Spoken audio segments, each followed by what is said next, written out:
అక్రమాస్తుల కేసులో వైసీపీ అధినేత వైఎస్ జగన్మోహన్ రెడ్డి రేపు హైదరాబాద్ లోని సిబిఐ ప్రత్యేక కోర్టు ముందు హాజరు కానున్నారు.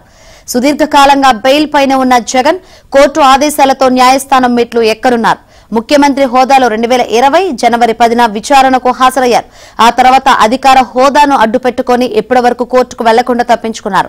ముఖ్యమంత్రిగా తనకు భద్రత అవసరమని, పాలనా బాధ్యతల నేపథ్యంలో కోర్టుకు హాజరు కాలేనంటూ అప్పట్లో సిబిఐ ప్రత్యేక కోర్టు నుంచి అనుమతి పొందారు. 2024 సార్వత్రిక ఎన్నికల తర్వాత కూడా సిబిఐ ప్రత్యేక కోర్టు ముందు హాజరు కాకుండా వాయిదాలు వేయించుకునే ప్రయత్నాలు చేశారు.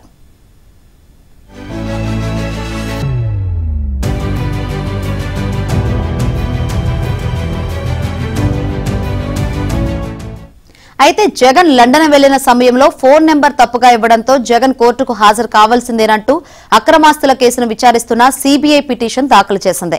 గతంలో సీఎం హోదాలో ఉన్నానని, తనకు భద్రత అవసరమంటూ జగన్ సాకులు చెబుతూ వచ్చారు. ప్రస్తుతం ప్రతిపక్ష నేత హోదా లేదు. వైసీపీ అధ్యక్షుడిగా ప్రభుత్వ విధానాలను నిరసిస్తూ ఆందోళనలు చేపడుతున్నారు. ఈ క్రమంలో న్యాయస్థానం ముందు హాజరు నుంచి తప్పించుకునేందుకు ఎలాంటి సాకులు చూపలేని పరిస్థితి ఎదురైంది. కోర్టు కూడా ఈ నెల 21లోగా విచారణకు హాజరు కావాలని ఆదేశించింది.